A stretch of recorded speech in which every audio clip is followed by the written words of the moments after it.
qalbii namaa qabachuumaa fi meeshaa tokko akka sanaatti jijjiirama hafuuraa jiru biyya kana keessa akkamitti ilaalaa? Kiristoosiin giddu galeessa godhannaa. Jecha sanatti walii galaa Paawuleen abbaa mul'ataa siitii laayifii Itoophiyaati jechuun hin danda'ama. Ani immoo haadha mul'ataa malee abbaa mul'ataa miti. Sadarkaa kamitti tajaajilaa jira Paaster Paawuleen amma itti gaafatama maalii qaba waldaa kana keessa? Dhaggeeffannee kanaaf waan naasaa waliin fudhadhu jedhu. Biyyuma Awustiraaliyaa dhaqeeyyuu Paawuleen hojii humnaa badaan hojjennee naan jedhe. Maaliif balbala biraan sii banaanaan jedhe Waaqayyo. Paawulee maal eekkamu dhageenyee hin beeknu jireenya keenya keessatti. Namoota sossodaachiseef duukaa buusuun barbaadu. Waa'ee Yihuudaa iyyuu inni gaarii godhee yaada. Paawuleen hin dulloomu. Obboleessa keessa hangafaatii ifaattiin jedhu. Keeniyaa gaafa jedhamu maal yaadata Paawuleen? Akkamittiin dubbachuu danda'a reediyoon isa jedhuun gaaffii nattu. Yaadannoo akkamiitu jira mee tajaajila sana keessa? Naayilaan jedhamaa reediyoodhaan tun si dhaggeeffadhuun gooftaa hodhee seenaa isaa natti hime. Haalotatu hin mijanne moo itti gaafatati qabdutu biiziisii godhe moo siistemii kana keessa dhuftee galuun barbaanne? Namichi Phaawulos jedhamu sun hin bade reediyoo irraatii innaa inni tokko inni durumayyuu jaarsaa hin du'in hin hafu. Utuun kana godhin darbuun barbaadu waan jettu jira. Kan darbee jireenya isaa taanutti darbuu danda'u investimentii lubbuu irratti baheedu.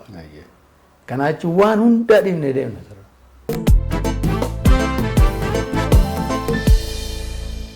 Bakka jirtan hundumaatti nagaa fayyaanni Waaqayyoo isiniif haa baay'atu. Akkam jirtu kabajamtoota daawwattoota Budduseetii yogi.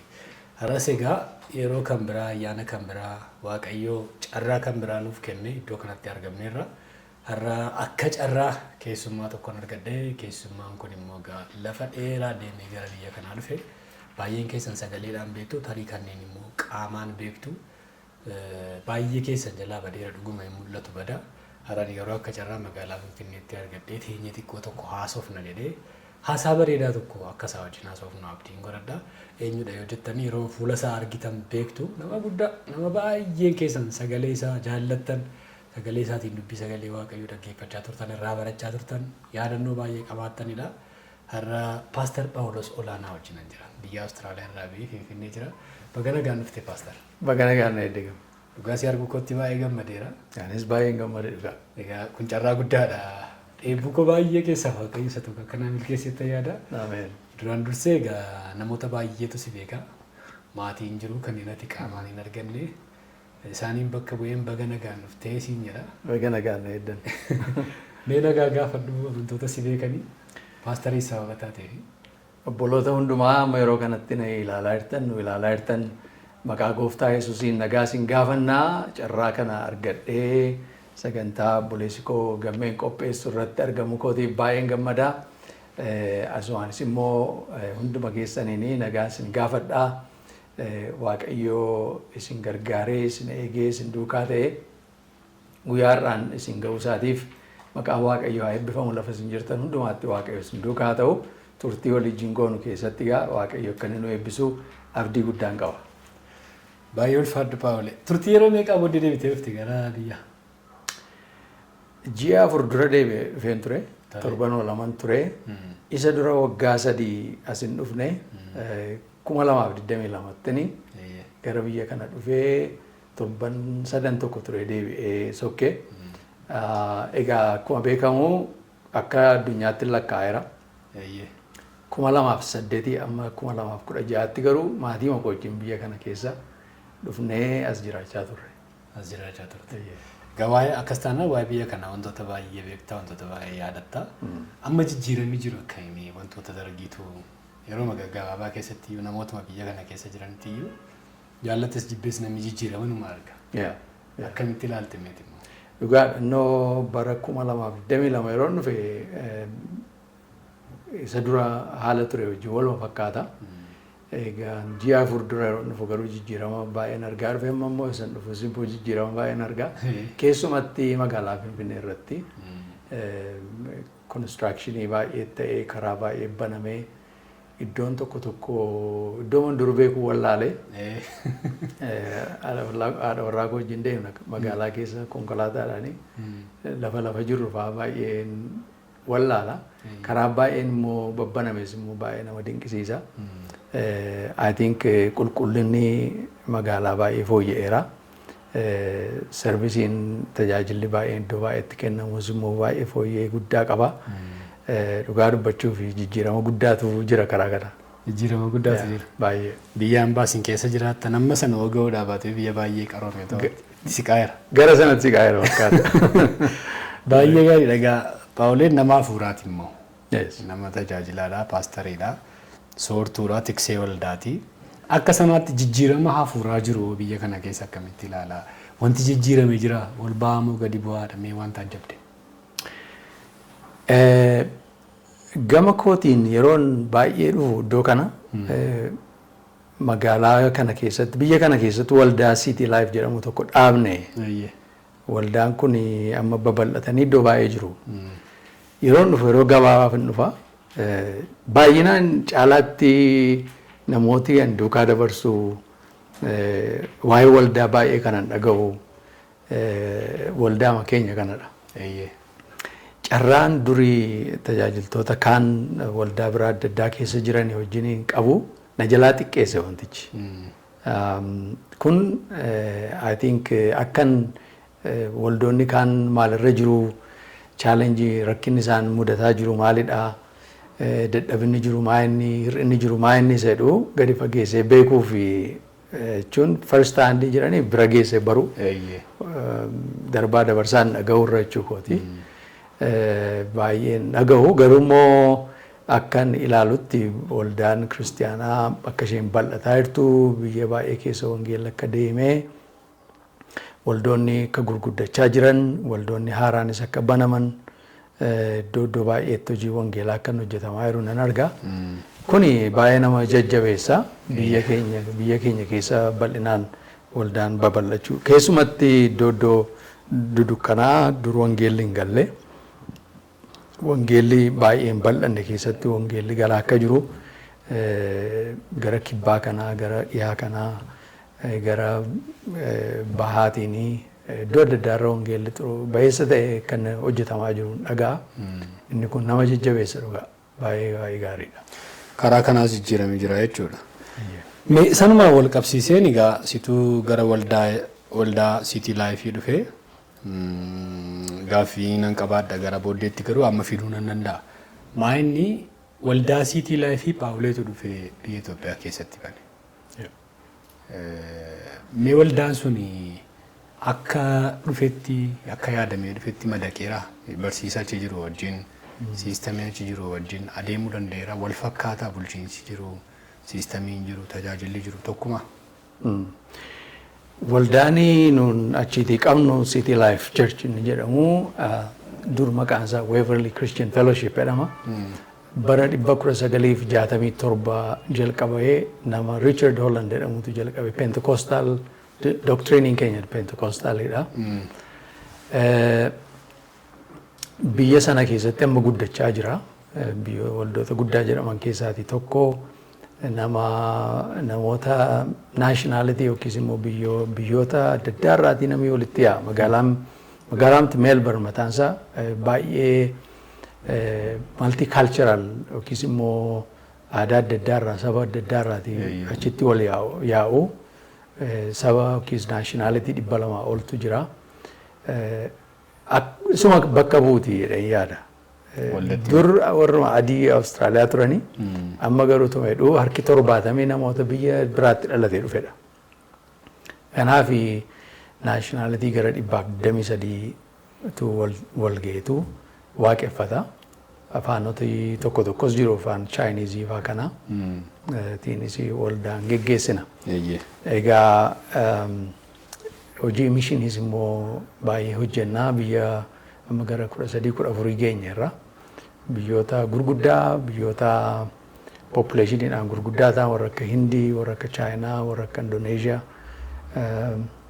Awurooppaa keessaas Raashiyaa fa'aa, Czech Republic, biyya Afrikaa keessaati Itoophiyaa, biyyoota akka Cambodia, Myanmar, Malaysia, Thailand, Sri Lanka biyyoota kana keessatti hojii bal'aa hojjetaa irra. Wanti adda nu godhu achiiti team leadership itti amanna. Nama tokko duwwaa geggeessa miti waldaa. maanguddooti yookiis immoo geggeessitoonni walitti dhufanii geggeessuu baay'ee fayya buleessa ta'e hin argeen wanta sana. Waaqayyoos gara waldaa sanaatti kanan jalqaba dhaqee bara 1998 akka Awurooppaatti. Akka Awurooppaatti. Atiin garuu bara 1990 natti fakkaata akka biyya kanaatti. Yeroo sana ani isaati manaa kuusachitti waaqayyoo wal gara waldaa sanaa dhannee hin jaallannee achumaan achitti hafne. Achumarra immoo jaajjinee hojii reediyoos hojjechaa turre paartinarshiippiidhaanii. Achi immoo kaanee gara biyya kanaa immoo 2008tti dhufnee waggaa 9 teenyee deebine. Waldaan nuyi asitti ija jalqabne baay'ee gaariidha. Fayya buleessummaa isaanan argaa. Tiimii liidarshiippii keenya gidduu jiru. Kaalcharii isa achi jiru wajjiniin waan wal fakkaatu waan baay'ee qabna. Sababiin isaan achi keessa jiraadhe waan dhufe waggaa 9 ta'eefi isa kana barsiisuudhaaf hubachiisuudhaaf leenjii baay'ee laachaa turre. Waggaa 15 ta'an immoo waggaa 15 ayyaaneffanne. Waggaa 15 kana keessatti gara nama 7,000 olii barsiifneerra leenjii life tracks jedhamu. Namooti baratanii deemu. Barattoota yuunivarsiitii irraati jalqabnee baay'een isaanii faffaca'anii biyya keessa jiru, kaan isaanii waldaa keessa jiru. Amma gara nama 4,800 akkas waldaa City Life damee gara 30 ta'aniiru. Baadiyyaa keessa jirra baay'ee baadiyyaa keessatti kutaa Oromiyaa kana keessatti baay'ee hojjenna. Magaalaa Finfinnee keessas immoo iddoo 2-3 tokko qabna. Magaalaa Shaggar kana keessas jirra. Gara fuulduraattis bal'achuu yaadaa irraa waaqayyoo nu gargaare. Wanti guddaan tokkoffaa waldaan keenya dhudhi isheen qabdu Kiristoos giddu galeessa haasa'edha. Kiristoosiin giddu galeessa godhannaa paasterichatu hin ta'in, jaarsoliisitu hin ta'in, Kiristoosiin giddu galeessa godhachuudha. Macaafa qulqulluun immoo macaafa nu bulchudha, macaafa nu geggeessudha fudhannaa, macaafa 66 kun lamaan baay'ee strong hojii hafuura qulqulluu wangeela lallabuu barsiisuu hojii misiyoonummaa hojjechuu wanta kana of keessaatii qabdi. Waaqayyoof galanna ta'u baay'ee gaariidha. Baay'ee dinqii dhugaa yaaduma gaarii nu ibsite waa'ee waldaa City Life namoonni baay'een hin beekanii. City Life seeduu si'anaa jecha tokkotu jira waldaan maqaa moggaafattee banamti yookaan immoo iddoo tokkotti banamaa abbaa mul'ataa abaluu jedhu. Abbaa mul'ataa waldaa kana abaluudha jedhu. Jecha sanatti walii galaa Paawuleen abbaa mul'ataa City Life Itoophiyaati jechuun hin danda'ama yookaan immoo jechuma kanaa wajji walii galaa abbaa mul'ataati waldaan hin banamaa. Akki nuun itti ilaallu ani immoo haadha mul'ataa malee abbaa mul'ataa miti. Haadha mul'ataa. Haadha mul'ataa. Ibsuu? Hin barbaachisa malee. Ifuu qaba. Jechuun amma fakkeenyaa fi gooftaa Yesuus Kiristoos maaramiin hin ulfoofte. Abbaa mucichaa yoo. Afur qulqulluu ala ulfoofte. Abbaadhani. Abbaa mucichaa Waaqayyo. Gara tajaajilaatti yeroo finnu abbaan yeroo hundumaa abbaa mul'atichaa Waaqayyo. Garuu nama keessa fidee mul'aticha kaa'a jechuudha. Nuti haadha mul'ataa jechuudha. Yesuusiin eega ulfoofte deesse hin guddifte Yoosef wajjin. Hin guddate mucaan sun guddatee deemuutti ka'ee asii fachi waggaa 12 ta'e. Yaadatta yoo ta'e gaaf tokko fuudhanii ni deemanii mana qulqullummaa keessatti harkaa bade. Karaa deemuu jalqabanii of biraa dhabanii hin naate Maariyaamis namoota ishee duukaa jiran mucaatu badeedhanii naanii mucaa koo itteetu duukaa barbaacha fiiddee ergatti gaafa dhattu warra fariisota kana warra barsiisota kana bira taa'ee haasa'a. Maali dhala koo itti barreeffamee illee hin jiru ta'e haati kee si barbaaddi ittiin jedhan. Haati koo abbaan koos warruma Waaqayyoon jaallatan sodaatanidha nama hundumaatii jedhe. Achirratti maal nutti argisiisa amma fixxeettati na ulfaa'u Na deessee na guddiftee asiin na geesseetta amma sichi ani kan nama hundumaati. Kan nama hundumaati. Kan kee duwwaa miti jechuusaa. Kanaaf abbaa mul'ataati yoon ofiin jedhe amma gaafan duuttaan kootiin jedha wantichi. Zigalee haadha mul'ataa hun ta'e garuu guddisu achii booda immoo sabaaf kennu achiitii tajaajilli sun kan sabaa ta'a jechuudha. Egaa warreen abbaa mul'ataati jedhanii garuu waan hundumtuu isaantu to'ataa kan isaaniitii karaa isaanii deemaa iddoo amma waaqayyo qabachuu qabati jette kana ofii isaaniitii baay'een isaanii to'atu. Kanaaf isuma walii galame isuma ittiin barsiifamu sana damee godhee fidee dhufe malee Phaawuleen anatu dhaabee ani haadha mul'ataatis jechuun danda'u waldaa City Life kana. Waan danda'a. Amma yeroo kanatti dhugaama dubbachuu fi local leadershipiin jiru. Gumii walii galaa qabna. Boordii naashinaal boordii qabna. Jarri kun hundumti isaanii waldaa mana keessaa biqilan. Kurnoo isaanii kennanii dadhabanii waldaa keenya jedhanii ijoollee isaaniitti guddifatanii waldaa mul'ata City Life'n fidde kanatti amananii waldaa kana an keenya jedhaniif. Isaan jalatti immoo tiimiin hoogganu jira kan boordiin an kaa'amu. Isaan immoo waldaa kana geggeessu nama 5 ta'u. Isaan keessaa 3 executive tiimii ta'anii geggeessu. Kanaaf amma ani Awustiraaliyaatti deebi'ee galeera. Darbee dhufee man to'adha nan gargaara nan gorsaa yoo rakkinni jiraate araarsituu ta'e man dhufa. Mul'atichi dhuunfaadhaan kan keenya jedhanii walumaa wajjiniin hojjechaa jiru. I think waldaan kun kan waaqayyooti jedhee namanaa. Akka haadha mul'ataa waaqayyoon keessa kaa'ee fideetti sadarkaan waldichi jabaate amma akkuma Yesuus nama guddaa ta'e kan sabaa ta'e amma kan koorra darbeera jechuudha. Ani amma sichi waldaa kana dura harma hoosisuu guddisuun amma dhumeera. Kan harma guddisuu maa'inni kan waldaa kana deeggaruu gargaaruu duukaa dhaabbatu mana baay'ee ta'aniiru. Kanaaf kan sabaati malee kan sabaati sadarkaa sanarraa ba'e. Xiqqoo kan si rakkisa abbaa wangeelaa abbaa mul'ataati yoon jedhee of yaade harkaa baasuu irratti nan rakkadha. Haadha mul'ataa ta'e of yaade garuu abbaan kana yoo jechuudha kan waaqayyooti seerutti na fida. Kana inni akka fayya buleessa jedhee yaadan. Egaa ilaalchi namootaa garaagaraa yaada matittiin ibsite kun immoo gaariidha namoota hubataniifis wanta fudhatamudha jedhee yaada. Waldaa City Life keessatti Phaawuleen amma gita maaliitti tajaajilaa jira Paaster Phaawuleen? Ifama walitti dhufeenyuma keenyaan yookaan immoo haasaa keenyaaf toluudhumaafanii sii jedhee haasa'amu. Kabaja hir'isuu miti yookaan immoo wanta kan biraatiif miti. Sadarkaa kamitti tajaajilaa jira Paaster Phaawuleen amma itti gaafatama maalii qaba waldaa kana keessatti? Waldaan kun amma structure City Life keessatti senior afaan Ingiliffaatiin senior minister jedhanii waamu. Namni senior ministerii ta'uu waldaa kanatti gaafatamummaadhaanii nama geggeessu jechuudha. Senior minister jechuun afaan Oromootti yeroo hiiknu geggeessaa duree geggeessaa dureedha. Ammaa fi boordiin akkuma sanatti turii naan jedhan.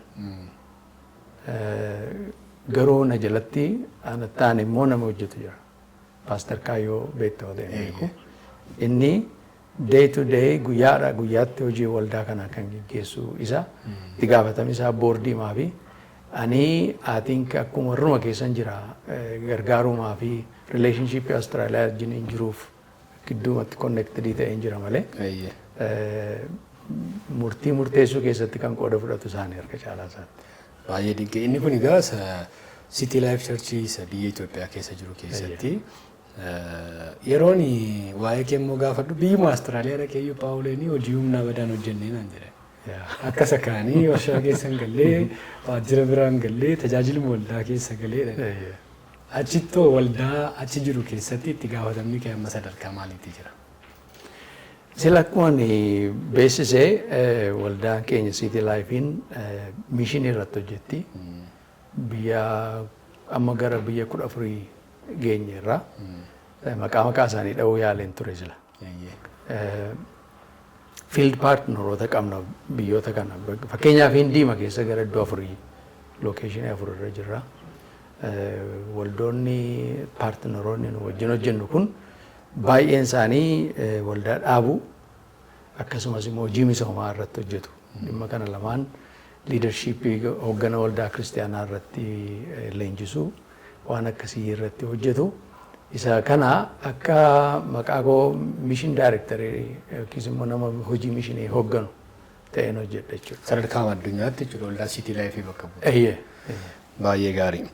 Achumaan immoo waa'ee Phaawulee wantoota tokko gaafannaan namoota Keeniyaatti si wajjin turanis argadheera akka carraa namoota Itoophiyaatti si beekanis argadheera.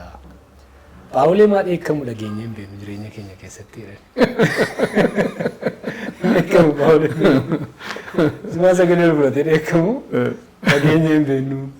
Utuu ni nu hogganu nuti asii ol eekkama iyyuu namni naan jedhu jira. Kana malee immoo dogoggorumaan waa'ee namaas waa'ee maalis waan negatiivii sammuu isaa keessa hin jiru. Waa'ee Yihuudaa iyyuu inni gaarii godhee yaada. Amma kanaatti hin dhageenye yaada kanarratti maal jettee? Dhuguma personaalitii makoote natti fakkaata. Yeroo baay'ee yeroo noo jedhu noo yoon siin jedhe baay'ee iyyee noo jechaan jira jechuudha. Garuu hin fakkaatu. Personaalitiin koo more gara I think diplomaasiin jaalladha. Tole. Diplomaasiin jaalladha namoota riizinaawwatii godhee amansiisuu akka isaan yaada koo fudhatan irratti hojjedha. Baay'ee utuu hin dubbatin dura yaadee dubbachuu irratti amana. Kanaaf iyyuu hojii guddaa gaafata rileeshnshippii namootaa wajjin qusatte. Of qusatanii jiraatu. Nama immoo yaada keessa immoo fudhachiifte wal duukaa deemuudhaafi igiddi dheekkamuun dirqama hin ta'u. Namoota sossodaachiseef duukaa buusuu hin barbaadu. Itti amananii akka isaan na duukaa bu'an yaadaan qabu. Yaadaan qabu kan Waaqayyoo yoo ta'e baay'ee itti rakkachuun irra hin jiru jedha. Filoosofiin an qabu tokko akka nama konkolaataa oofutti asii konkolaataa yeroo oofu na bira hafuurri qulqulluu jira. Hafuurri qulqulluu gahee mataasaa qabaa anis gahee hin qabaan jedha. Yeroo tokko hojii hafuura qulqulluu hojjechuudhaan namatti buuna. Isaan keetii duwwaa hojjetteeti isa kan saamoo isaa dhiifte. Akkeetti na barsiise Waaqayyo. Kana jechuun hafuurri qulqulluun namoota hubachiisuu namoota fudhachiisuu irratti hojjeta. Anuun immoo qurxummii 2 biddeena 5 finneetti laan. Inni immoo baay'iseetu hojjeta. Kanaaf aatiin yeroo baay'ee amman iddoo bakka Waaqayyoo bu'ee hojjedhutti fedha Waaqayyoo amman hojjedhutti yaada koo wanti na keessa taa'e kan Waaqayyooti taanaan Waaqayyoo gara lamaatti hojjetaa jedhee namana. Waan na keessa kaa'achis hin kaa'a. Kanaaf isa kana irratti obsa barbaada. Yoo namooti yaada koo fudhachuu baatanis tarii hafuura qulqulluutu turinaan jechaa irra jedheen fudhaa. Yoo isaan fudhatan immoo itti walii galee jedheen fudhaa. Yoo isaan tureedhanis turuudha. Kana sadamini isaan kana sadanii keessatti ilaaluu tiimii wajjin hojjechuun baay'ee natti tola. Namoota baay'ee wajjiniin ta'ee hojjechuun jaalladha. Egaa dadhabina mataa kootiis hin dhabu. Garummoo inni kun gaariidha na gargaareedha. Egaa namoonni amala garaagaraa qabu, namoonni dheekkaman jiru, namoonni humnaan deemanis jiru. Amaluma baay'ee qaba namni. Baay'ee waan natti tolee fi waan ani jaalladhe tokko mamallaan jedhanii namni kamiyyuu gammachuu keessas ta'e, gadda keessas ta'e, qofummaa keessas ta'e Phaawulee wajjin taa'ee haasa'a yookaan immoo nama tokko argateera taanaan haala namni sun keessa jiruun gadi bu'ee wajjin haasa'aa naan jedha. Yeroo sanatti wanta Phaawuleen nama sanatti haasa'u ergaa fayyadha. Namoonni amma kanaatti si hubatan immoo jiru. Nama godaa jiru hojiidhaanis jireenyaanis maaliinis haa ta'u nama gararraa jirus nama giddu galeessa jirus nama beekus hin ta'u hin beekne haa ta'u nama argateennan kabajee wajjin haasa'a. Wanta inni wajjin haasa'u sun immoo abbaa sanaaf yeroo sanatti wanta barbaachisaadha. Gammachuus yoo ta'e gammachuusaa sana akka inni itti waaqayyoon galateeffatuuf enjoy godhuuf jajjabeessaa. Gaddas yoo ta'e akkaataa namni sun itti irraanfatutti himaa jedhani. Amala kee kanaa akkamitti ofirratti beektame? Yaadaan qabdee beektaa jechuukooti. Ani akkasan godhadhe yaadees miti garummoo wanti guddaan namoota nan jaalladha. Taaskiirra hojiirra namootan dursa. Namoota ka wanti guddaan. Bifa waaqayyootiin fakkeenya waaqayyoon akka namni hojjetame tana namana. Namni hundumtuu akka inni precious ta'e namana. Wallaalaas haa ta'u, beekaas haa ta'u, barataas haa ta'u, experience qabaatu dhiisu. Keessumatti immoo gooftaa qabu taana. Hafuurri waaqayyoo namoota keessa akka inni jiru inni Kiristoosiin du'aa kaase isa keessa jira. Kanaaf iyyuu an feesi bira yeroon taa'u gaafati waa dubbachuutti kaatu hafuurri maal jechaa jira jedhuun dhaggeeffadha. Sababiin isaa namni sun utuu hin beekin iyyuu hafuurri waaqayyootti haasa'a. Kanaaf I think namoota baalii akkasii Kiristoosis kanuma godhaa ture. Namootatti gadi bu'ee namoota wajjin ta'ee warra sabi tuffatee bira dhaqee inni immoo isaa immoo addayyu. Warra Samaariyaa warra Yihuudoonni jibban dubartii ejjitu fa'aa bira taa'ee haasa'a. Ishee ma fuudhee jechuun wangeelaawii godhe. Kanaaf inni maal argachuudha? Namni ejjituu ta'uu ishee ilaala. Inni garuu wangeelaawiidha jedhee ilaala. Eenyummaa ishee, hiistirii ishee, baakgiraawundi ishee keessatti dudduuba isaatti wanti guddaan akka inni jirutti ilaala. Kanaaf nama hunda keessa albuudatu jira. Namni hundumtuu mateeriyaalii, divaayin mateeriyaalii ta'ee ijoollee waaqayyoo hundumtuu borii dhimma guddaa baasuu danda'u. Kanaaf taayimii ispeendii gochuun namoota wajjiniin baay'ee naasa'uun neecharii makoo ta'e garuu baay'ee dhaggeeffadha nama. Envaayiromentii baay'eetti akkasii. Na gargaara wanti sun yeroo baay'ee namoota yeroo dhaggeeffattu vaalideetii si godhuu, tirastii si godhuu, si amanuu. Yerootti dhuma irratti dubbattu waan ati jettu ma fudhatu akka hin fudhatu. Garuu anatu yeroo baay'ee dubbata isaantu baay'ee na dhaggeeffata yoo ta'e nan dhaggeeffanne kanaaf waan naasaa ol hin fudhadhu jedhu. Akka kanaatti. Kanaaf listening skilliin suni baay'ee gaariidha. Wanta barbaachisaadha. Barbaachisaadha. Yaada nama dhaggeeffachuun baay'ee gaariidha. Namni tokko maallaan jedhee Paawuleen hin dulloomu. Waggoota murtaa'e duras akkasitti argee inni akkuma sana maa inni waan sa'ii dargaggeessuma taa'eera akka iddoo biraa haaree moo maa inni waan sa'ii ishee kana naa gaafadhu namni naan jedhes jira. Anoo osoo anuu hin beeku. Waaqayyoo galanna ta'u namoonni dhuguma achuma biyyoowwan keessa jiraadhu keessa biyyoota tokko tokkorra nan deemammaa abaabilee ejjinee eega ol fuunee waggaa 30 jedha. 30 taa'eera. Takkaama ciraa hin amanan.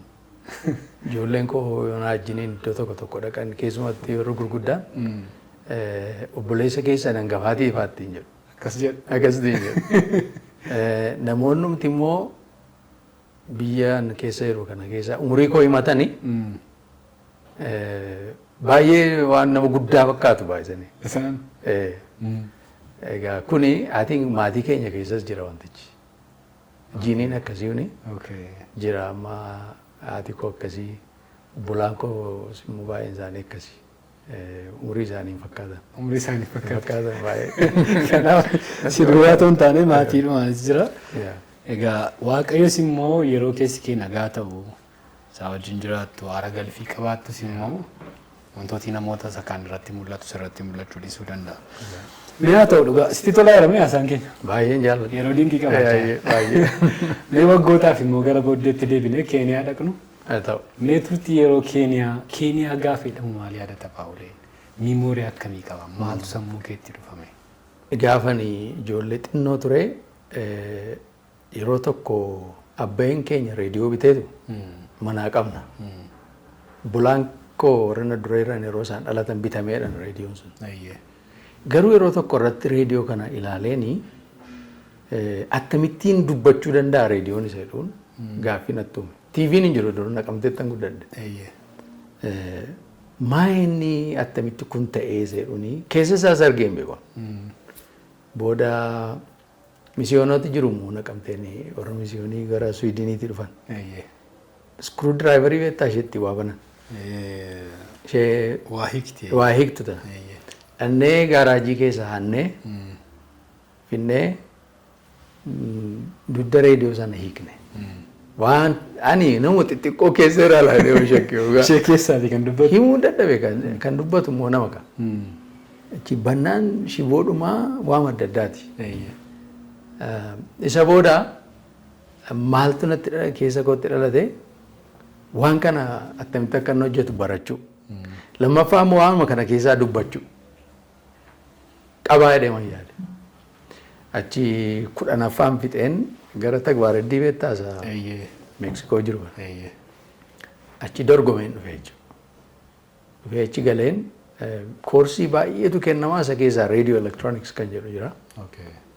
Reediyoo elektirooniksii sanatti hin galmaa'e. Maaliif paashinii koo ture. Waggaa 3 baradhee piroojeektiin koo waggaadhuma miidiyam reediyoo jedhan durii tokko yaadatta ta'e yeroo miidiyam reediyoo jedhu laga daadhii fa'i waan darbu tokko achi kan darbu jira. Isa circuit board jedhu isarratti hojjenne reediyoo sana dhaggeeffanne baay'een gammadee. Isa booda garuu carraa gara biyya Keeniyaa dhaquun argadhe Daystar University College jedhu Christian College tokko achi naqee yeroo achi dhaqu immoo koorsiin communication mass media mata duree jedhu kennamu digriidhaan kennamu ture san gale. Isan baradhee Bibiliis achumatti baradhee yeroo sana Misraachi Dimts reediyoo achiiti reediyoo dabarsu turan. Biyya naatii Bisraata Wangeel cufame. Baqatanii ba'anii achitti istuudiyoo bananii akkuma kana. Afaan Amaariffaa, Oromiffaa fi Tigiriffaadhaanii sagantaan darbu ture. Achiiti leenjii kana kolleejii keetti jalqabee waggaa bara 1988 akka kan faranjiitti naqee kolleejii sanan galee achi booda 89 kaaba Awurooppaatti bara 82 ta'anatti fakkaata akkasitti reediyoo sana istuudiyoo keessatti afaan Oromootiin akkan hojjedhu carraa naa kennanii freelanceriin ta'ee jalqaba piroograamiin koo reediyoo sagalee reediyoo irratti dhaga'amu jalqabe jechuudha yeroos. Egaa har'a gara waggaa 35 ta'u. Gara sanaatti dhufe. Yeroo sana egaa piroograamii xixiqqoo sa'aatii walakkaa fa'iif daddarbuu hojjechaa barumsas barachaan ture. Achumarraan guddatee egaa sagantaa afaan Oromoo dipaartimentii afaan Oromoo hoogganuutiin ka'ee Amaariffaras darbee nan hojjedhaa. Tiimii guddaa qabna turre. Bara 1996 immoo abaaboo hojjetiin cidha godhanne achi gara Awustiraaliyaatti darbine. Egaa isa malee baqattoota baay'eetu immoo biyyaa bahee dhufaa ture. Yeroo dargii sana baqattoota ba'anii dhufan kanaaf immoo waldaas pilaantii goonee namooti achi tutturan jiru. Walumaa wajjiniin taanee waldaa fa'aa keessa tajaajilaa turre. Saba keenya keessumatti baqataa ta'ee dhufe baay'ee gargaaraa tajaajilaan ture. Achiitii gara Keeniyaatti immoo darbe jechuudha. Gara Awustiraaliyaatti. Gara Awustiraaliyaatti. Keeniyaa gaafa jedhamu sammuu keerra barumsaaf dhaqxe malee akka sakaanii baqataa taate yookaan immoo barbaaddee deemtee miti. Isa malee mul'ati kee ijoollummaa lafa qabatedha jechuudha. Lafatti qabatedha. Iddoon itti lafa qabatedha. Baay'ee waan namatti tolu yeroo sana sagantaa raadiyooti qopheessitu meesiyaa tokko jedha. Inni meesiyaa tokko jedhu sun Keeniyaatiitu ba'ee Awustiraaliyaatti galeen meesiyaa tokko jalqabe. Inni immoo seenaa biraadha. Inni immoo seenaa biraadha. Yeroon as ture garuu sagantaadhuma sagalee misiraachoo jalatti mata duree isaanii marraanfadheeraa garuu barsiisuma wangeelaa laanna ture. Barsiisas meesiyaa tokko moggaasa sana eenyutu moggaase? Anatu moggaase. Maalitti barbaadde yeroo sanarra? Meesiyaa tokko na dhaggeeffadhaa jechuun attention. Attention. Qalbii namaa qabachuumaa fi meesiyaa tokko. Meesiyaa tokko na dhaggeeffadhaa. Meesiyaa tokko na dhaggeeffadhaa isa dhurraati meesiyaa tokko jedhee moggaase kanaan ta'een. Miimoorii akkamii qabdaa? Xalayaa akkamii faatu dhufa ture? Yeroo sana namoonni xalayaa barreessu yaadannoo akkamiitu jira mee tajaajila sana keessa? Yaadannoo gaggaarii ture. Fakkeenyaaf yeroo sana dubbannu reediyoodhaan akka ammaa kana sooshaal miidiyaan, feesbuukiin, instaagiraamiin, wanti tiiktookiin wanti nuti amma arginu kun hin jiru. Hin jiru, yuutuubiin hin jiru, dijitaal miidiyaan hin jiru. Yeroo bara 1991 akkasii afaan Oromootiin yeroo dabarsinu faarfannaan Oromooillee riilii jedhu ishee durii kirrii dheeraan tokko ishee irratti gara 10 hin jaaltu. Faarfattoota 5 jaaduwaa Elsaabeet namarraa fa'aa maqaa isaanii marraanfadheera. Namoota muraasa duwwaadha faarfannaan hin jiru. Yeroo sana faarfannaan hin jiru. Faarfannaa sana irra deddeebine piroograamii keessatti maknee dabarsina turre. Xalayaan baay'een dhufu. Xalayaan badaayyuu dhufu. Amaariffaa dhufa ture. Oromiffaa kanaan badaayyuu dhufu ture. Namni ittuma jedhu baraa dhufe. Achi booda na yaadadha yeroo chaartarii sana. Sochiin afaan Oromootiin barsiisuu, barachuu waan akkasii kun yeroo dhufu. Wannooma sana keessa yerooma sana keessa faarfannaan baay'een ba'utti ka'e. Sheelfiin keenya guute baay'ee natti tolee xalayaanis baay'ee dhufuutti ka'e. Xalayaa dhufu kanaa eessaa argannaa adda waraanaa irraan argannaa. Mana hidhaatiin argannaa. Barattoota irraan argannaa. Hojjettoota mootummaa irraan argannaa. Namoota gara baadiyyaa keessa hojjetan barsiisota irraan argannaa. All walks of life namoota adda addaatu nu barreessa. Reediyoo kanan dhaggeeffatu. Kaan immoo reediyooma bitaniitu waldaan tokko tokko. Reediyoodhuma waldaa keessa kaa'u. Sa'aatii sanatti namooti dhufanii dhaggeeffatu. Yeroo tokko irratti na yaadadhaa tajaajilaan tokko kan wajjin turanii Qees Tasfaayee jedhamu. Isaanii wajjiniin mari'annee namni baay'een iddoo hospitaala irraa fagoo jira baadiyyaa keessatti dhaggeeffatu. Kanaafiyyuu maaliif sa'aatii walakkaa fi yeroo kadhataa namoota dhukkubsataan fayyan. Jalqabnu ennee faa jalqabnee turre yeroo sana namoota baay'eetu dhukkubarraa fayyaa ture. Raadiyoodhaan tajaajila. Raadiyoodhaan namooti fayyaa turaniiru. Baay'ee dinqii gurguddaatu ta'ee tokkoffaa kanan hin irraanfannee boleessa keenya katamaa jedhama holotaa kanatti waldaa baneeramma. Raajii maqaasaa katamaa. Isatu baadiyyaa irraatii nu barreesse gaaf tokkotuma kadhannu. I think macaafa Ibroota keessaa baay'oonni du'oo isaaniiyyuu du'aa kaafataniiru kan jedhu dubbifneetu. Namni du'ellee yoo isin bira jiraate du'aa marraa harka kaa'aa kadhadhaatiin fayyaa jennee kadhanne. Amma inni barreesse maal nuun jedhee gaafa isin kadhattan sanaa bariisa. Mucaan koo akka kaleessaa du'ee waggaa 2 busaadhaan du'ee akka har'aa ganama reediyoo banee dhaggeeffadhaa. Har'uma immoo waa 2. Innaa gaafa sana reediyoo sana dhaggeeffadhee mana harkarra kaa'e. Achii booda lubbuun itti deebi'ee. Nuun jedhee mucaan isaa waggaa 6 yeroo guutuu kaaseetiidhaan waraabee abbaa kootu natti mee akkas seenaa akkasiin qabaa jedhee nu barreesse. Dhiyoo kana bara 2022tti waldaa tokko qabna. Achi dhufee yeroon tajaajilu dhufenni. Yeroo jalqabaaf namni sun waggaa 28 booda waldaa sana akkan achi dhaqaa yeroo baree dhufeetu wal barree baay'ee walitti gaggabne bakka xalayaan barreessa ture. Yaadannoo addaati. Yaadannoo addaati. Mucaan isaa amma elektiroonik shooppii banatee reediyoo gaxxama. Mucaan sun. Mucaan sun naannumtuu naa dawwalee wajjin haasofne waaqayyoon anis Qees Tasfaayinis baay'ee galateeffannaa hojii waaqayyoo hojjete kana. Namoonni baay'een akka gooftaa fudhachaa turan hin dubbatama reediyoodha yeroo sana. Namoonni baay'een akka kanatti gooftaa argadde jedhanii namoonni isinii barreessan faan jiraatu. Yeroo tokko bara 1998 keessa piroogiraamii dhufaatii gooftaa jedhu tokkoon barsiisaa ture.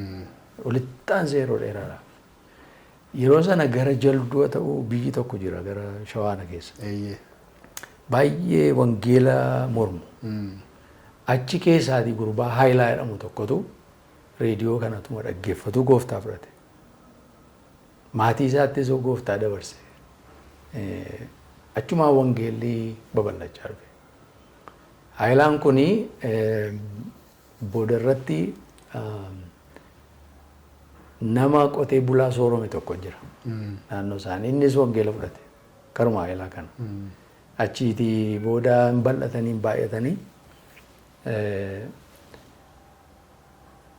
magaalaatti dhaamsa dhaammatanii kottaa nu gargaaraa jedhanii I think biiftuu booleeti waldaa sanatti matan. Naannoo sanatti buufata lallabaa qabdi. Eeyyee.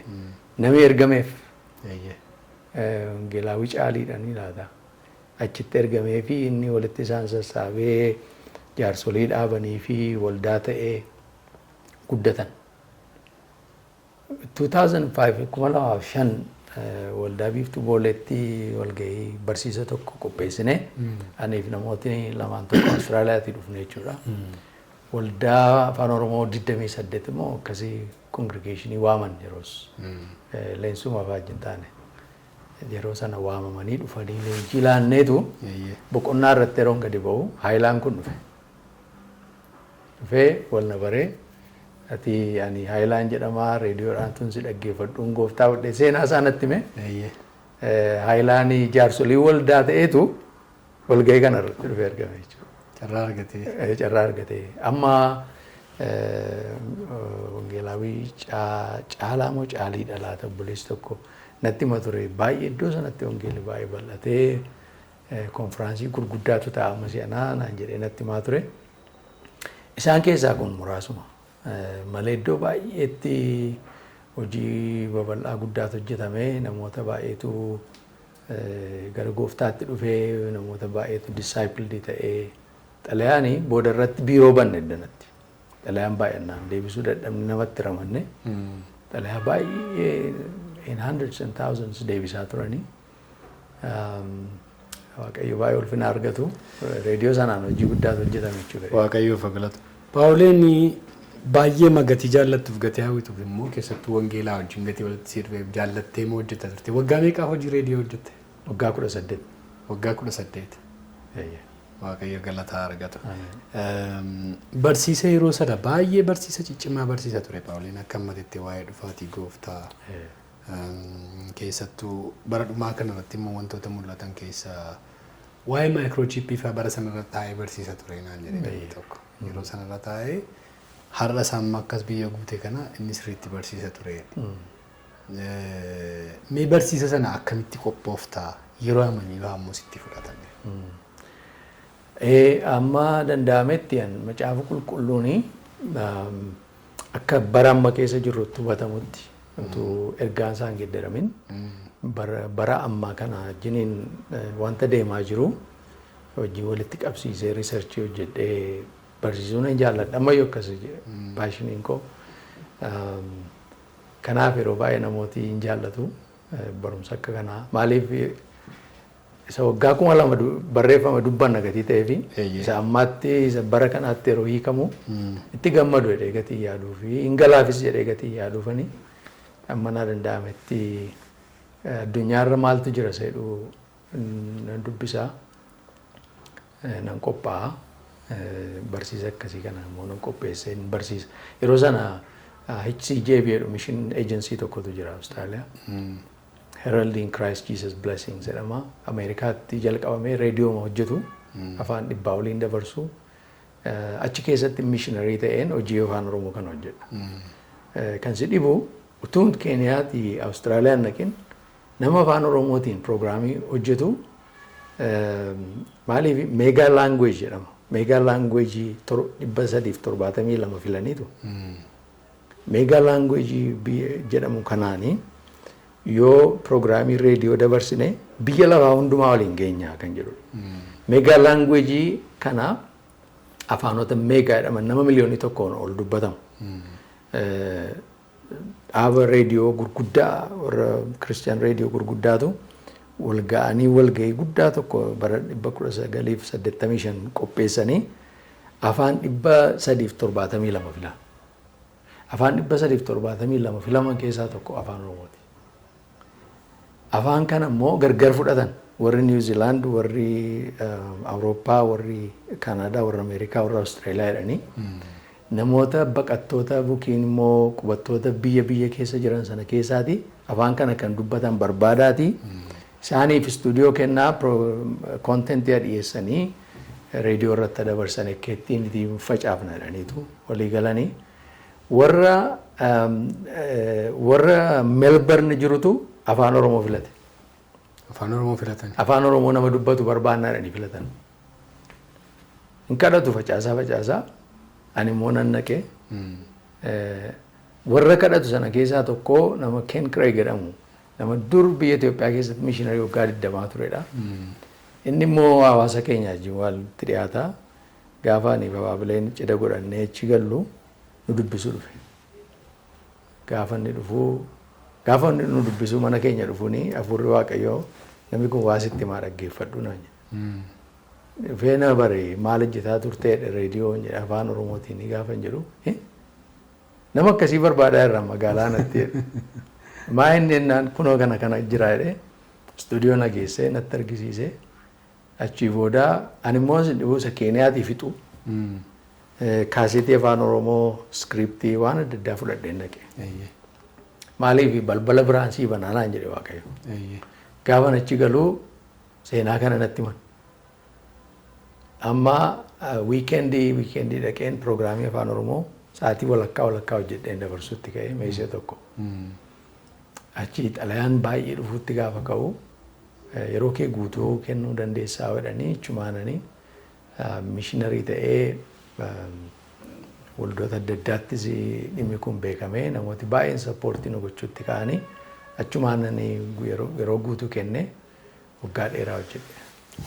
Waaqayyoof galatu baay'ee namatti tola dhugaa dubbachuudhaaf kabajamtoota daawwattoota keenyaa egaa Phaawuleen suutuma haasaan isaa garuu abbaa dhaggeeffatuuf toora qaba himmiyaa Waaqayyo galataa argatu. Tajaajila kana keessatti egaa reediyoodhaan baay'ee hojjettee baay'ee tajaajiltee namoota baay'ee Phaawuleen maaliif dijitaalii ammaatti dhufuu dadhabeere maaliif gara yuutuubiitti feesbuukii irratti xinnoo yaalteetta natti fakkaata. Laayivii feesbuukii irratti xinnoo yaalteetta. Barsiisati barsiistu immoo kanuma waldaa siitii laayivii keessatti barsiiftu Ingiliffaan faatu walgahii garaagaraa fa'aarratti haasaatii gootutu intin irra jira maa inni kun yuutuubii irra jira. Malee yuutuubiidhaan tajaajila sana haalotatu hin mijanne moo itti gaafatati qabdutu biiziisii godhe moo siistemii kana keessa dhuftee galuu hin barbaanne. Barbaaduu tun ta'een ammayyuu namooti baay'een hin gaafatu. Namooti feesbuukii irraa na beekanii maaliif callumettee maaliif deebitee dhuftu. Yeroon biyya kana dhufe baay'ee hojii pilaantii waldaa dhaabuun baay'ee garmalee biizii nu godhe. San deebi'ee Awustiraaliyaatti galees immoo hojii amma mishinii irratti hojjedhu biyya baay'ee irratti hojjenna sababii ta'eef innis baay'ee dhumati yeroo keenya fudhata. Ani miidiyaadhaaf kan ta'u barsiisa yookiis koontentii qopheessuun yeroo baay'ee nama gaafata. Isa jalqabeen immoo dhiisuun barbaadu. Amma reediyoon waggaa 18 hojjedhe. Ji'a 2-3 mul'adhe immoo baduunis natti ulfaate. Egaa garuu Waaqayyo na gargaara jedhee yaada. Amma san dhufe kanallee iddoo baay'eetti namooti baay'een hin gaafatu. Namooti hin beekne baay'ee gaafatu. Reediyoo irraati maaliif badedhu Namni tokko immoo dur yeroon reediyoo irraa dabarsu jaarsa na se'an. Tokkotu natti himama. Lama ta'anii haasa'u. Namichi Phaawulos jedhamu suni hin bade reediyoo irraati. Inni tokko inni durumayyuu jaarsaa hin du'in nafu. Akkasumatti tilmaamanii. Tilmaamanii. Kana faayiduu jira garuun Waaqayyoo galanna ta'u. Waaqayyoo fagalatu. Phaawuleen jira. Yoo Waaqayyo jedhe immoo inuma dhuftanii tayyaadha. Nan dhufee. YouTube'dhaani. Biyyuma jirurraati guutummaa addunyaa kanaaf immoo Waaqayyo carraa inni kenne kanaani. Oromoon bakka hundumaa jiru immoo sagalee bareedaa kana dubbii sagalee Waaqayyo nama dhageenya jedhee tayyaadha. Inni kan biraan Phaawuleen wanta inni ittiin namootarraa adda bahu akka ammati jette kana dubbii sagalee Waaqayyo barsiisi jedhanii yoo kennaniif yeroo dheeraatti fudhata qophaa'uudhaaf. Namoonni tokko yeroo gabaabaa keessatti fudhataniitu tole jedhanii tajaajila fudhatanii tajaajilu. Phaawuleen garuu nan qophaa'a jedha yeroo dheeraa ji'oota itti fudhataa jedhanii mee kan irratti maal jetta? Ani dhugaa qophee yeroo dheeraa na gaafata barreessee riisarchii godhe hojjechuufi kennaan koo irra caalaa barsiisudha. Kanaaf namni barsiisu immoo of eeggatudha sagalee Waaqayyoo irraati. Maaliif waa dubbannee nama dogoggorsuu dandeenya sababii ta'eef dubbii Waaqayyoo keessaatii ala waan ani itti namanne gochuun barbaadu baay'eetti mari'adhee positionis theological positionii tokkos warra na dura jiran mariisisee yaada isaa yeroo itti amandu waan dubbachuu jaalladha. Maaliif waan itti gaabbu gochuu gatiin jibbuuf hin qophee jaalladha. Yeroo tokko yeroo dheeraa wanti na gaafatu barsiisa fa'aa yeroo dheeraaf yeroo hin kennu ji'a 3, ji'a 4, ji'a 5, ji'a ayyuu yeroo itti na fudhate qaba. Qophaa'uudhaaf jechuudha. Qophaa'uudhaaf. Maaliif barsiisa yeroo ta'u baay'een sodaadha. Lallaballee naa wayya. Kanaaf dubbistaa sirreessitaa barbaachisoo wanta ta'an immoo itti fiddaa akka kanatti ilaaltee sirriitti qophooftu jechuudha. Wanti sun gaafa dhufu immoo iddoo isaa galuu qabaadha. Sirrii. Waaqayyoof galatu gaa si wajjin wantoota baay'ee kaasne wantoota baay'ee haasa'uu dandeenya mata duree baay'ee kaasuu dandeenya. Phaawuleen jireenya isaa keessatti gaabbii qaba. Utuun kana godheera ta'e yookaan immoo utuun kana hin goone ta'e namni jireenya jiraatu keessatti waan baay'eetti isa mudata miti.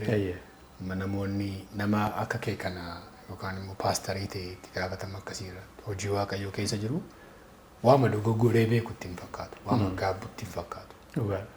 Waan itti gaabbu qaba yeroo akkasitti iddoo akkasitti utuun kana hin jenne ta'e utuun kana hin goone ta'e kun xinnoo ishee wanta jettu qabda. I think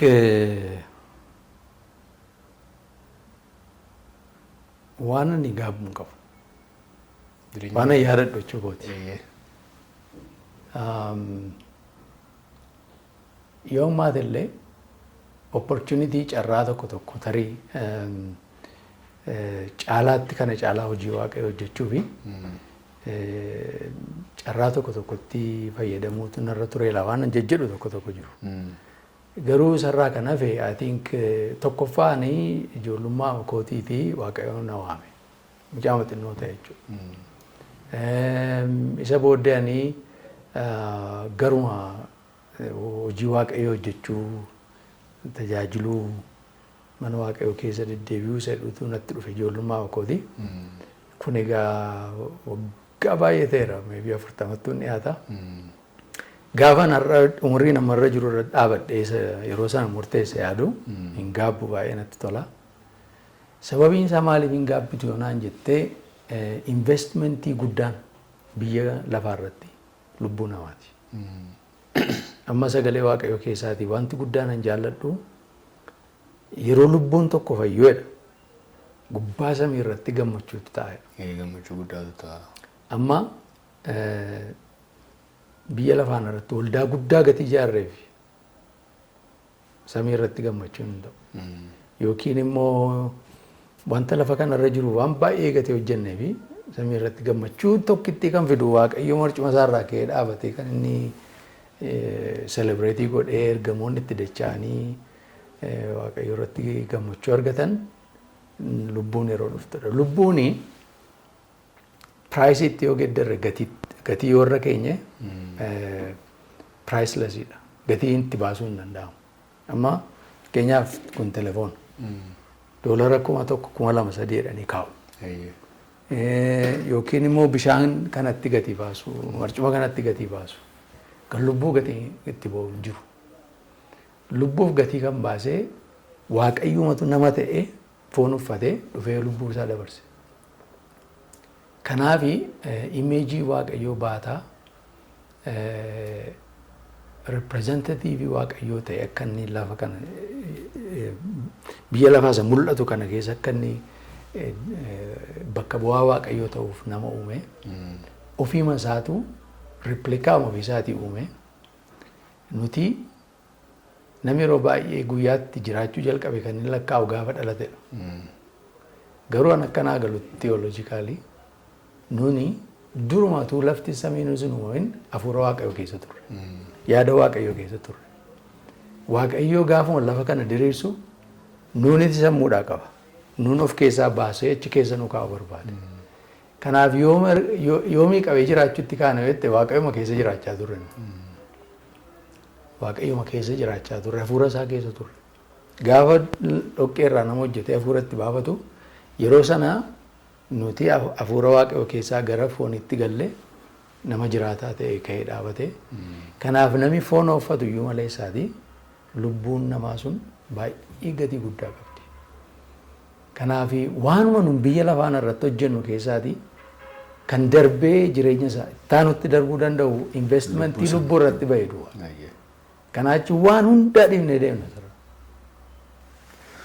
Waaqayyoof galatu. Phaawuleen gaabbiin qabu hojii hojjete hundumaa lubbuu irratti hojjete lubbuun immoo isa waaqayyoo barbaaduuf gatii guddaa qabudha jedheetu nu ibsee dhuguma immoo Yesuus Kiristoos kan inni gara lafaa dhufee fi nama barbaachuudha. Nama barbaachuudha. Kanuma ergamni keenyas kanuma egaa dhaqaa kan inni jedhes immoo garuma nama barbaachuudha.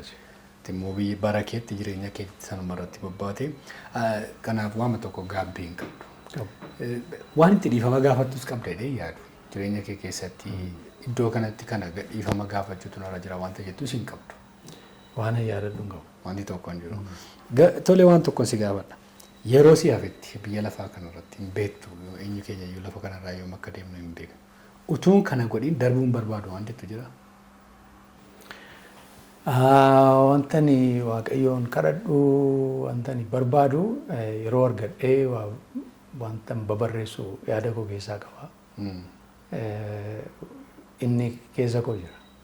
Utuun waan tokko hin barreessin darbuun barbaadu. Sababiin isaa wanti barreeffamee taa'e eegan hunda barreeffamee jiraata ta'a. Kanaafi tokko isaa carraa miidiyaa irratti isa ta'uu maal irratti isa ta'uu waa barsiisee kaa'u kun akka inni itti fuunan jaalladha. Darbee waldaa keessatti nan tajaajila. Inni darbu YouTube faarra jira. Garuu immoo afaan keenyaanis hojii isa dura hojjedhu kana itti fufee akka ammayyaa kanaatti tun darbee jedhee natti tola. Kanarraa kan hafe I think irra caalaa carraa argadhee namoota hoogganummaa irratti jajjabeessuu, hidhachiisuu, leenjisuu, waan ofii baradhe barsiisuu, waldaan kiristaanaa addunyaarra jirtu akka isheen jabaattuuf balballi baay'een akkanaa banamu nan hawwaa nan kadhadha. Waaqayyo immoo waan ta'uute kana siif haa godhu. Gara dhumaatti fiduufan jedha Phaawuleeku. Tole. Intumurraa. Yeroo gaarii qabaannee dhugaa Waaqayyo si haa eebbisu na kabajjee yeroo keenyaa laattee na wajjin teessee haasa'uu keetii fi daawwattoonni keenyas baay'ee jaallatudha namana. Irra deddeebitee waan ati tokko kaastu abaabileetta yeroo wajjin yeroo wal fuuneetta. Maqaan ishee abaaboodha. Abaaboodha. Miti abaabileetta. Masaati muggaaftee fida. Mee waa'ee ijoollee keessanii, mee waa'ee maatii kee maama tokko nutti himi. Yaa bara 1996 cidha godhanne amma waggaa 30 guunnaa jechuudha. Gaa'ilaan. Baga gammadde.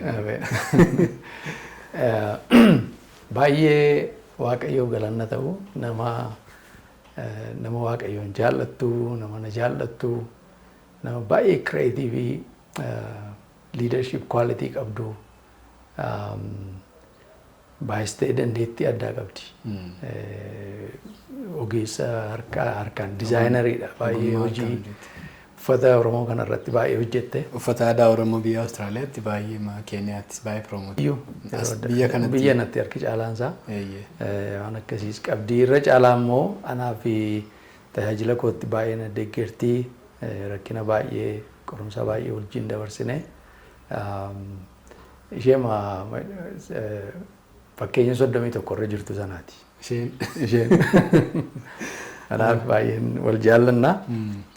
Gaa'ela keessattis immoo waan baay'ee nannamannee rakkatti jaalaloo gaa'ela keessatti ho'aama ta'e akka inni jiraatu godhan waaqayyo waan baay'ee nu barsiisee hundi dubbannaan barsiifna iddoo carraa waaqayyo nu kennetti.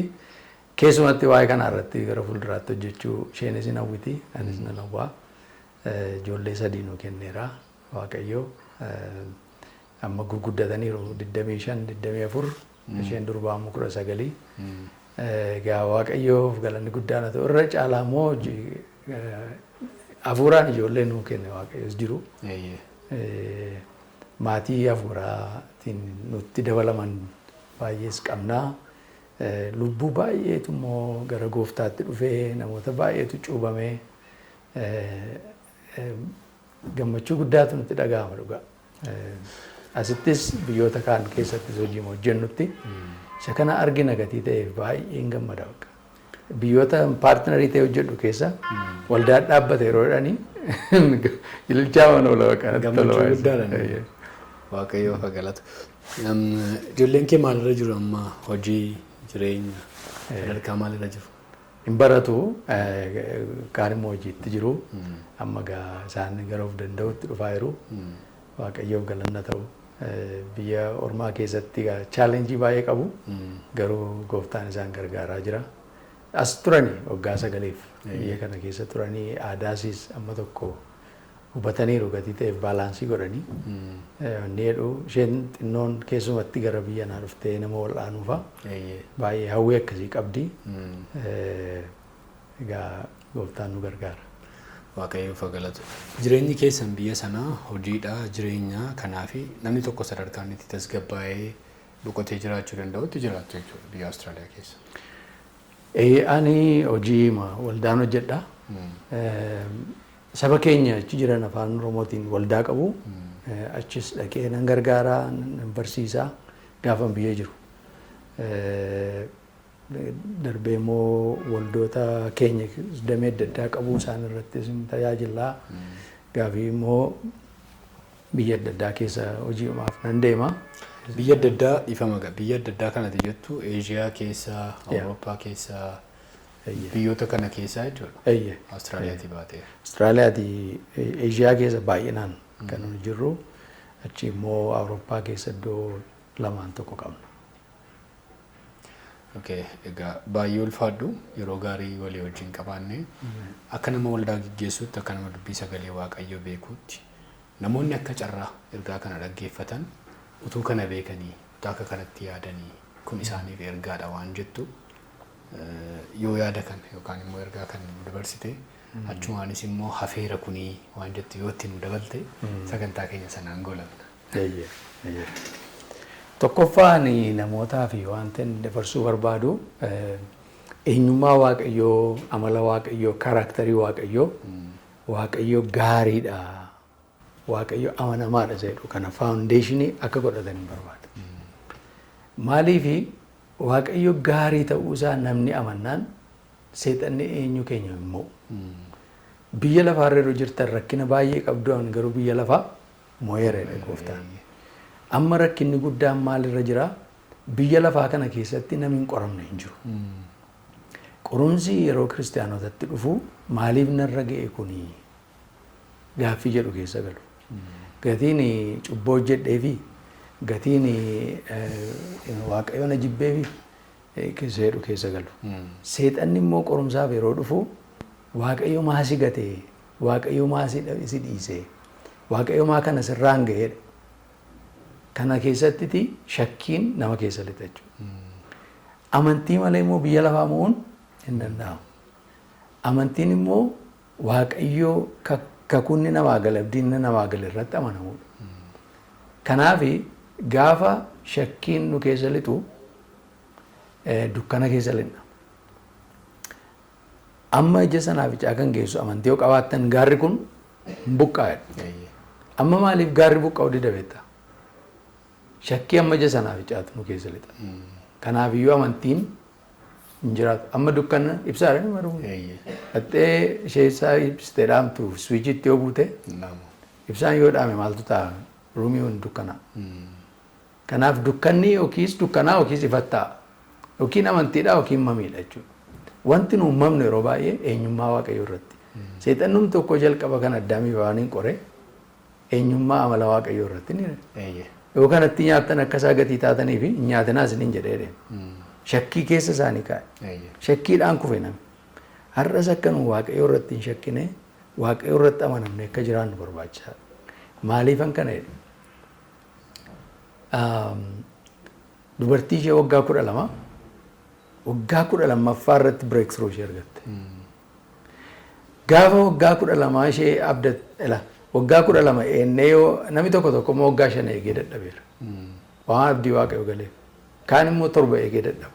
Kaan 8 eegee dadhaba. Garuu maalan jechuu barbaada? 12 kan eeganis jiru. Eechii 12 boodas immoo isheen waggaa 18ffaa irratti goobatte sun immoo waggaa 18ffaa irratti argatte. Waggaa 18tti yoo deebiidhamne waggaa 25 immoo Abrahaamin argina. Abrahaam waggaa 25 dhala malee taa'ee dhala argate. Waggaa 25 namooti waa eegan jiru. An amma qaba waan waggaa dheeraa beeke. Garuu amantii maan duumessi hin jiru waas hin jiru kan amanee taa'uu yaalu. Kun gatii na gargaare ban dubbadha. Waggaa 25 immoo eedde yeroo teessu 26 yeroo ga'u isa waggaa 38 immoo naafatee taa'e mu'een. Breakthrough keenya deebiin keenya dhufa kana ammayyuu. Waggaa 38 immoo enne yoo ta'u baate Nohaan immoo gaafa waggaa 100 markaba ijaaree bokkaan roobe. Kanaaf kana jechuun maal jechuudha? Utuma amannu duunaa jechuudha. Ibroota irraa maalidha? Utuu amananii du'aneedha. Mistirii kiristaanaa kanadhaan jedhama. Asirraatii ilaadhu deebii gaajjee 3 argattaa namaan jechuun dogoggoran jedha. Waaqayyo kan inni jaallatu namoota amantii qaban. Amantii malee waaqayyoon gammachiisuun hin danda'amu. Amantii jechuun immoo waan hin jirre jireedhanii akka jirutti amanuudha jedhee immoo lakkoofsa 3 irratti warri durii sababa kanaaf waaqayyo biratti jaallatamanidha. Commended ta'anidha afaan Ingiliffaarra. Kana jechuun maal jechuudha? Kiristinnaan kuni bakka biyya lafaa kana keessa abidda dhaamsuudhaan jiraachuu danda'u qabu. Sidiraaqii Miisaaqii fi Abdanaagoon abidda yeroo kam dhaamsan beektaa? Gaafa keessa lixan dhaamsa. Gaafame yoo waaqayyo nu oolches nu oolchuu baatus yeroo isaan dubbatan abidda dhaame. Yeroo isaan dhaame. Waaqayyo gaaffii koo deebii kennuu baatus deebii naa kennus ani waaqayyo amanamaadha. Ani waaqayyo gaariidha. Ichaa man du'aa yoo jette seexanni si mo'uu hin danda'u. Maal si godha beektaa seexanni? Nagaatti dhisi biraa deebi'e. Seexanni isa dhiisee deemeedha. Yaaqoob irrattis immoo akkasuma jabaadhaa amantii keessanitti dhaabbadhaa seexannis isin dhiise hin deemaa. Amma maa inni nu rakkisu beektaa nu baay'een. Seexanatu nu biraan deemu maaliif hin deemu? Shakkiitu nu keessa lixa waa'ee waaqayyo. Gaafa waa'ee waaqayyo irratti shakkiin keenya 0 ta'u seexanni hin deemu. Kanaaf kiristinnaa cimaan jabaan bara kana cabsee ce'ee deemuu kan danda'u miraakiliin dhufus dhufuu baatus fayyinni dhufes dhufuu baatus horiin dhufes dhufuu baatus fayyinni dhukkubatti fayyuun dhufes dhufuu baatus amma gaafa nduutti waaqayyoon tan amanama waaqayyoo jireenya kootti akka barbaadetti fayyadamu jireenyi koo isaaf ulfinaa ta'u kanaafi an harka waaqayyoo laalaan deemu fuula isaa laalaa malee yoo inni amanami baay'een harka waaqayyoo laalaa deemu. Maal naa kenna jechuudha. Maal harka waaqayyoo irraa fudhachuu. Warri durii garuu harka waaqayyoo dhiisanii fuula isaa laaluu baran. Kanaaf jireenya fuula waaqayyoo laalaa deemuu yoo barre hin gammada waaqayyoo nutti. Maaliif warra amantiin amananii itti gammada. Haala cimaa rakkisaa keessa lixanii calwinanii warra waaqayyoon amananitti waaqayyoo hin gammada gatii jedhuufi Ani dhaamsan amantoota biyya keenya keessa jiran hundumaaf dhaamu isa kanadha. Waaqayyoon ilaalaa deema. Waaqayyoon fuula isaa ilaalaa deemna. Dhimmoona. Baay'ee ulfaadhu waaqayyo si haa kabaju yeroo kee laattee akka kanatti akka wajjin yeroo qabaannu waan eeyyamteef. Galatoomii gammada. Akkuma jalqaba jedhe immoo si argachuu kootti baay'ee gammadeera. Anis baay'een gammada dhugaa. Haasaa qabbanaa namatti tolu dhamdhama qabu wayii tokko waan haasofne natti fakkaata. Dhugaa. Waaqayyo si haa eebbisu. Ameen. Eebbifami Paawulee. Eebbifame. Fayyaa ta'e. Galatoomii. Ulfaadha. Egaan kabajamtoota daawwattoota keenyaa Budduseen deebi'ee dhufeera isiniin jedheera. Budduseen erga deebi'ee dhufe immoo yaadota mimmiidhagoo babbareedoo namoota dinqii akkasiirraa Buddusinee isiniif dhiyeessuu keenyatti fufna.